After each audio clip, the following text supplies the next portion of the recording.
All right, hey friends, hey. So I know that I told you guys I would have this video for you guys this morning, but life, okay?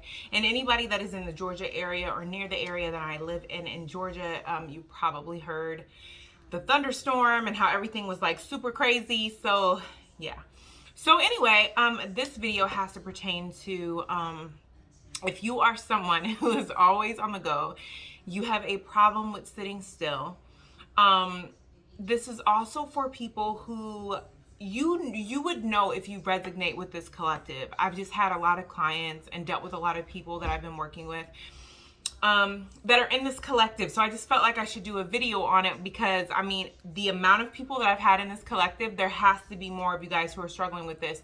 At this time, you guys, you'll know that you're in this collective if you are the kind of person that is always go, go, go. You are very action oriented, okay? And there is a collective that is feeling very action oriented. You're feeling like as soon as you wake up, I've got to do something. You think about something, and normally you take your time, you like to plan, but you really feel like there's no time for that. I just need to go. I'm not talking to you guys. I'm talking about the ones that are normally go, go, go. You know, you can't sit still. You feel like if you sit down for a second that you're being lazy, that you're just always, always doing something. But lately, you feel stagnant. Lately, you feel like every time you try to put something in motion, spirit just makes you sit down. Every time that you try to go, go, go, something happens or something comes up which forces you to sit still. And when you sit still, you're noticing that that is when things start moving. Instead of, hey, this person didn't call me back about this job, I'm just going to apply for another one. Or this didn't happen, I'm just going to apply for this, you know. You're being taught patience, but not just patience. From what I picked up from those who are in this collective, and like I said, you'll know if you're in this collective, I'm talking about the people that are divine feminines or divine masculines. Divine masculine energy is action energy. Okay, divine masculine energy is that energy that makes things happen. A plan is put together, you're given a plan, you're going to put that into action, you're going to make it happen. Divine masculine energy is logic energy. It is very logical, it is very decisive, it is very action, it is very making things happen, okay? It is the muscle behind the plan, okay? Divine feminine energy. Now we are the ones who create the plan. We are the creators, okay? We are also the receivers. That is what our energy does. We receive, okay? We connect to our intuition. We connect to our emotions, okay? We have babies. We create life within our wombs. It is what our energy is meant to do, okay?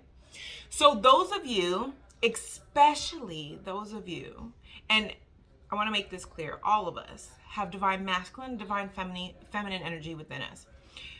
But you'll know if you're a true divine masculine or a divine feminine because you have a special purpose on this earth. And that's a whole different video. You'll know if it resonates with you and if I'm talking directly to you, okay?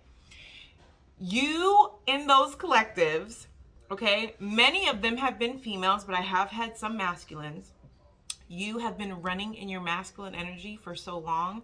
You have been making things happen. You have been in survival mode. You make things happen. You take action, this, that, and the third. A lot of the people in this collective, is not everybody, but a lot of the people in this collective, you've gone through lessons and things like that to where you know, I am safe within my energy. I attract, what I put out, I attract. So you guys have, for the past few years, have been really strengthening your divine masculine energy, whether you realize it or not. You guys have been taking more accountability for making things happen in your life. You have not just been sitting around waiting for things to be handed to you. You've really been putting things into action.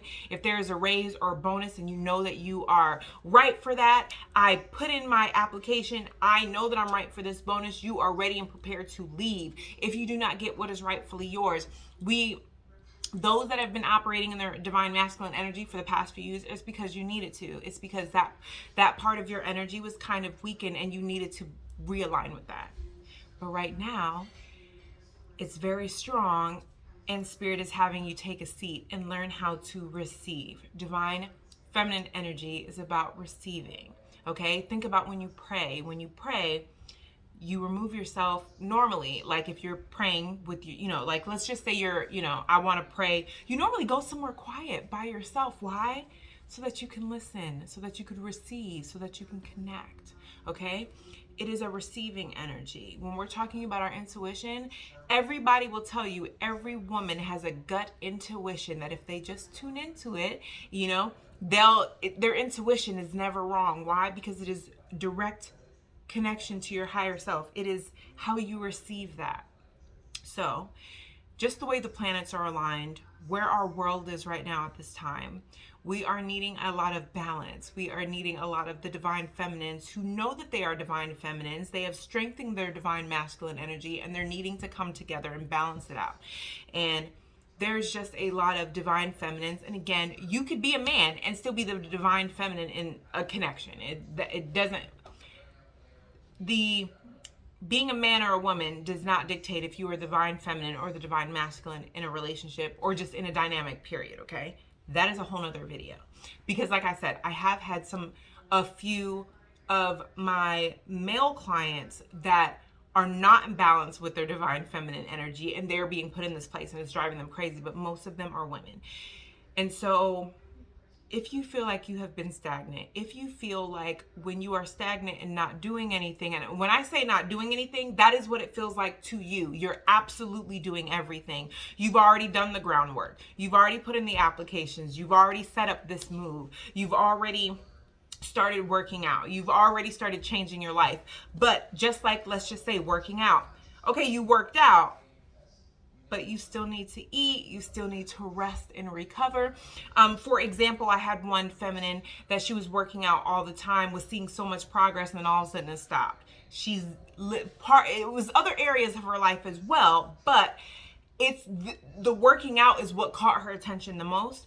She figured out that when she was resting more and was doing more Pilates or more yoga, more less action work, like, you know, lifting heavy weights and things, that she was able to progress and get out of that plateau, which confused her. She didn't like it. It made her feel uncomfortable. It actually made her feel like, okay, good, now that I'm out of this plateau, I need to go harder. And it's like, no, that's not what Spirit wants you to do.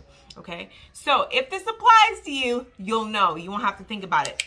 It'll just click. Okay, so if this clicks to you, and if you've been trying to figure out why does things seem like they're moving when you rest more, when you are receiving more, when you are driving without music, when you've been doing heavy weights and now all of a sudden you've been wanting to take yoga, or you've been wanting to do, you don't understand what is going on. That is what is going on. If it resonates with you, if you know, you know. Okay, so that is what I have for you guys, and I'll see you guys in the next one.